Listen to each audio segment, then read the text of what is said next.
Tá, Fabrício Bruno, sai em baixa, né? o Fabrício Bruno sai em baixa. Mas nada que ele não possa se recuperar jogando pelo Cruzeiro. Eu não sei, hein, Zé. Eu não sei, hein, Pascoal. Assim, a vida é feita de desafios. Eu não tô concordando. A mesma história do Felipe Luiz ali. Eu não tô concordando, não, mas eu acho que foi Pascoal determinante. O quê? Qual que foi sua opinião? O Fabrício Bruno Sai em baixa, mas eu não descarto a volta dele para a seleção. É a mesma minha, sai embaixo. Não, mas eu acho que pra Copa é difícil. Primeiro que eu acho que já tem um quarteto à frente dele naturalmente. Dele e do próprio Beraldo. Mas eu não sei se o Bremer, se ele vai chegar. Eu não sei se aquele outro menino lá da França vai... O Alexandre. Hã? O Alexandre. O Alex vai chegar. Sim.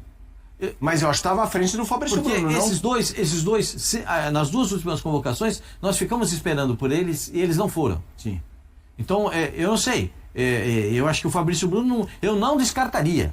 Eu não descartaria. Não. Isso que aconteceu com ele é um aprendizado. É difícil, é duro, é marcante. É marcante, é difícil, é complicado, mas eu não descartaria. Não, ele está em baixa, sai em baixa. Eu acho que ele sai em baixa e eu acho que ele sai... Não é uma questão se eu descartaria, não. Eu acho que ele sai descartado. Assim, desse contexto de seleção. Não tô falando por mim. Eu não. Porque ele já era o quarto para quinto, entendeu? Se ele fosse o segundo, talvez ele deixaria de ser titular para Você pode dizer o seguinte, os dois zagueiros do Flamengo podem jogar na seleção? O Léo Ortiz eu acho que sim. Mas eu não é... a zaga para mim é Marquinhos, é o Gabriel Magalhães, é o... Militão? O Militão e é o Alexandro. O Alex Ribeiro. O Alex, O Brenner, eu acho que são os Brenner quatro. Você não colocou? O Bremer é porque tá muito machucado. E se ele se recuperar, ele entra também aí, O Léo Ortiz não tem. Quinto zagueiro. Não, eu acho que pode... Eu estou falando do Ancelotti. Para mim, os quatro que ele trabalha na frente hoje são esses quatro. Tá, Você não acha? Eu acho que o Fabrício sai em baixa. Eu também acho. Você acha Embaixo. também, Zé? Mas eu não descartaria que ele possa voltar Vai para a brigar seleção. com o Léo, vai brigar com o Léo Ortiz, com o Bremer Bremer e com o Alex. e com... Não, o Alex pra mim vai. O Alex Ribeiro. Pra mim ele briga com Léo Ortiz, Fabrício Bruno e... Quem foi o outro que nós falamos aqui agora? Alex E o Bremer. Ah, o Bremer. Léo Ortiz, Fabrício Bruno e Bremer. Lá atrás, mas... O Fabrício Bruno, nitidamente ali, Abatido. assim, abatido e tal. Parar pra falar, o cara tem meu respeito, assim, isso não muda a percepção do lance ou não, mas eu sempre valorizo muito quem vai lá. Não, eu acho que e o fala. cara tem personalidade. Esse não é é fácil, hein? o primeiro passo para voltar a dar certo.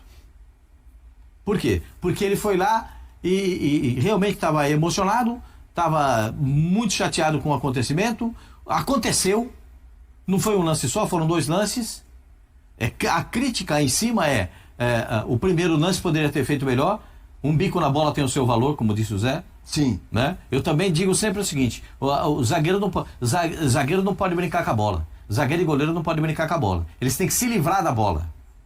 Se tiver um pouquinho de categoria, toca, mas se não tiver tanta, tira a bola da frente dele, que é para tirar o problema da frente dele. Porque errar dentro da grande área é fatal. Isso, para o Fabrício Bruno, serve como aprendizado. E no segundo lance, ele não conseguiu chegar inteiro na bola. Ele vai meio que de lado, a bola explode entre a canela e o joelho e acaba entrando. Então, são erros, ele errou, ele sabe que errou. É essa a questão. Os jogadores que estão ao lado dele entendem o erro, mas repito, o olhar do capitão da seleção brasileira não foi para o Fabrício Bruno nesses dois lances. O olhar do capitão da seleção brasileira foi para a falha do terceiro gol. Sim. Porque os dois gols, que o Fabrício Bruno erra uma saída de bola, primeiro gol. A bola vem atravessada na área, batida, o goleiro já está fora do lance, não daria para fazer a defesa, o Hugo não chegaria na bola, ele vai tentar tirar e bota para dentro do gol. No terceiro lance é diferente. Olha lá, ó. Não, mas esse é o primeiro. O primeiro Esse é o pior, primeiro. vai, Pascoal? Ó, O primeiro é o pior. o primeiro é para dar um bico para frente e tirar o perigo da frente dele. Sim. Ó, Perde o ele teve equilíbrio chance de fazer isso, ó. Domina e tira. Dominou e tirou. Resolveu o BO dele. Sim, é que... assim, existe uma dinâmica ali e tal, mas só falando do Fabrício Bruno, pra mim a grande questão é não ter tempo pra Copa, né, Zé? Se é o primeiro jogo pós-Copa e tem 4 anos, você fala, foi o primeiro, não tem tempo. Então eu acho sim que custa caro, mas eu entendo quando ele fala do covarde, porque é o que o Pascoal falou, né, Zé? O cara sabe mais do que todo mundo que fez lambança e sabe que pode custar. O cara não precisa nem ser achincalhado, é óbvio. entendeu? Mas eu acho Pode que ter ele não... custado a vaga para a Copa do Mundo. Mas assim, eu acho só que ele não pode falar e pautar o que as pessoas têm que falar. Não, sim. Quando ele fala não podem ser covardes e tal, eu acho que o mesmo cara que o elogiou, que colocou lá em cima e que falou que ele era da seleção brasileira, pode falar o que ele Mas deseja. eu não tô defendendo. É que hoje, como tá essa coisa de redes sociais, aquela coisa do... que existe hoje um lado que vai pro esculacho, não é o nosso. Eu acho que ele não tá... Quer criticar que nem a gente Então, tá, mas tá aí beleza. entra- É a humilhação. Mas aí não entra em rede social, pô. Sim. Porque se ele for ligar pra rede eu social, concordo. é melhor ele nem sair de casa. Claro. É tanto nos elogios, que você não pode se empolgar com rede social, como também nas críticas.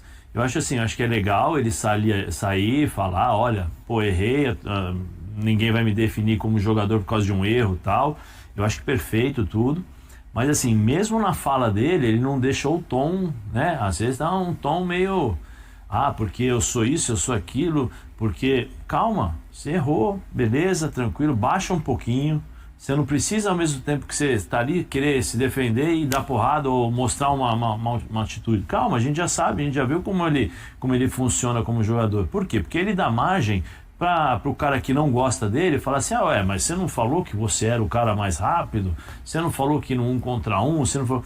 Porque é isso que eu acho que ele tá preocupado, entendeu? Eu acho que nesse sentido que ele tá preocupado.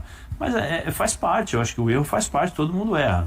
Independente de ser jogador ou não, a vida, você pode ter 100 anos de idade e você pode cometer um erro. Sim. Acertar e errar, isso é do dia a dia. O mais difícil agora é ele controlar isso para não afetá-lo no dia a dia. Né? Isso que é o que vai ser o grande desafio dele. Vai chegar no Cruzeiro, um time mais organizado, um time que já tem mais um entrosamento melhor. Ele também é um cara que a personalidade é o símbolo da defesa ali do Cruzeiro. Então acho que vai ser um pouco mais tranquilo nesse aspecto. Mas em seleção brasileira, é lógico que vai contar. É só ver o que o Ancelotti falou.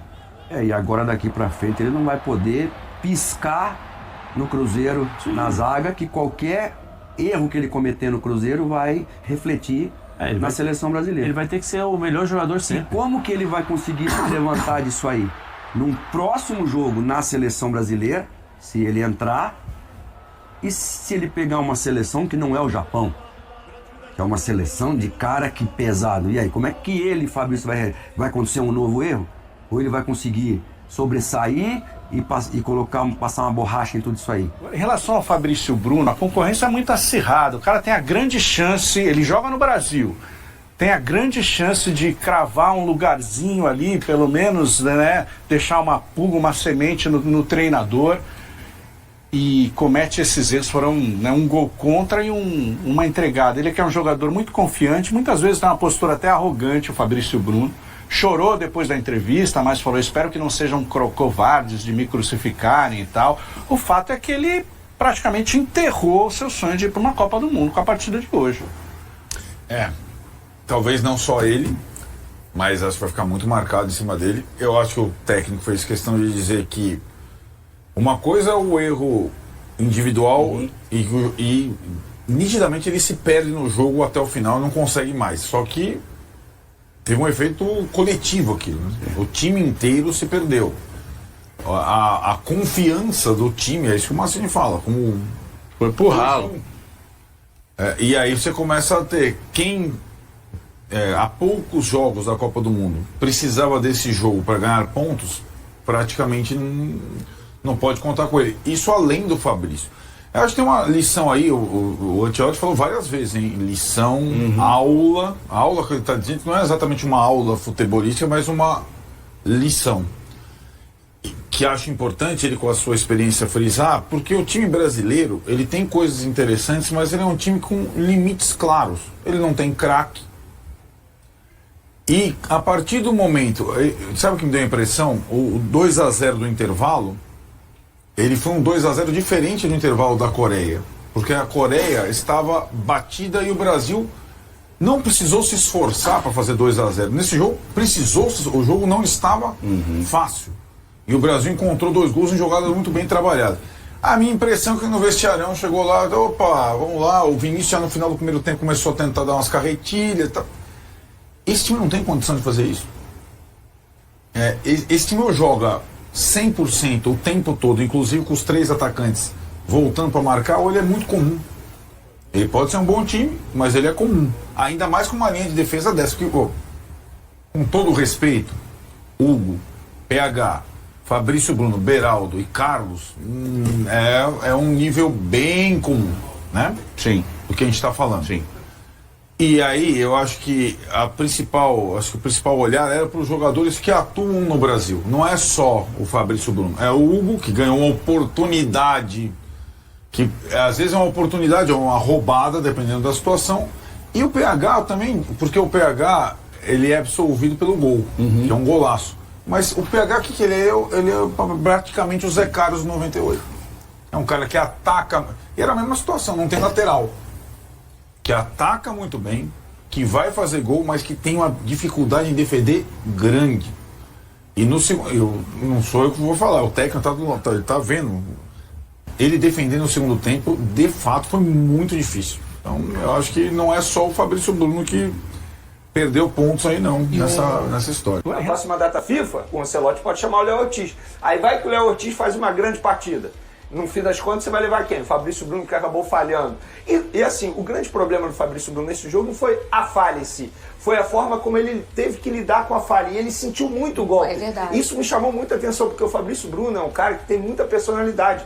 No Flamengo sempre foi assim, no Cruzeiro, no Red Bull Bragantino.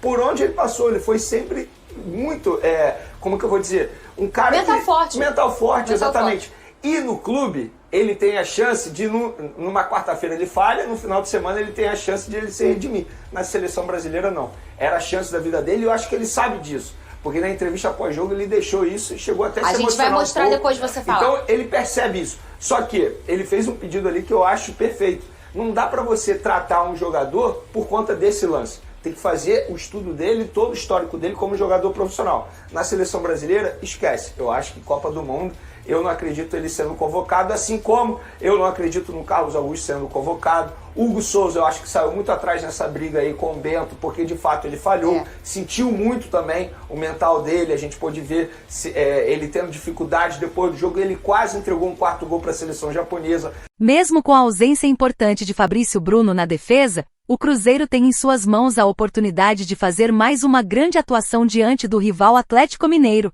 na Arena MRV, um estádio onde o time tem mostrado bastante confiança e bom desempenho. Se conquistar a vitória na próxima quarta-feira, a equipe celeste ultrapassará o Flamengo e assumirá isoladamente o posto de maior vencedor no estádio atleticano, chegando a 4 triunfos. Atualmente, Cruzeiro e Rubro Negro dividem o topo desse ranking com 3 vitórias cada. Mais do que o valor simbólico da provocação ao rival, consolidar-se na Arena MRV significa, na minha visão, uma mudança de patamar nas recentes disputas entre os dois clubes mineiros. Durante algum tempo, o Cruzeiro foi visto como tecnicamente inferior ao Atlético Mineiro, uma diferença que já deixou de existir. Essa percepção começou a ruir na Copa do Brasil e pode ser confirmada novamente no Campeonato Brasileiro. Hoje, o Cruzeiro tem um elenco mais equilibrado e competitivo, o que se reflete tanto na tabela da Série A quanto no desempenho nos mata-matas. Ainda assim, será necessário provar isso dentro de campo mais uma vez. O time enfrentará um Atlético Mineiro bastante desfalcado, com ausências causadas por convocações, suspensões e lesões. Porém, justamente nesses cenários em que o favoritismo parece evidente, o Cruzeiro costuma se complicar por excesso de confiança. A equipe não pode cometer esse erro novamente nem ampliar a sequência sem vitórias no Brasileirão. Embora o avanço do Palmeiras possa esfriar o sonho do título, isso não pode afetar a entrega e o foco dos jogadores. Desde o início, o discurso do clube é claro: a meta principal é garantir uma vaga na Libertadores. A diferença para o Mirassol, quarto colocado, é de 8 pontos, com os dois times tendo disputado o mesmo número de partidas. É uma margem confortável, mas perigosa se virar acomodação. O Cruzeiro precisa manter a ambição, buscar mais e se impor na reta final do campeonato. Por isso, o clássico tem enorme valor emocional e competitivo. Além de valer pontos importantes na parte de cima da tabela, representa a chance de complicar a vida do rival, que briga na zona inferior, e reafirmar a força celeste dentro da Arena MRV. Um jogo que, sem exagero, carrega um peso simbólico e prático muito grande. E aí, galera, o que acharam? Deixem suas opiniões nos comentários. Não se esqueçam de deixar o like, se inscrever no canal e ativar o sininho para receber as notificações. Até mais, Nação Celeste. Vamos pra frente.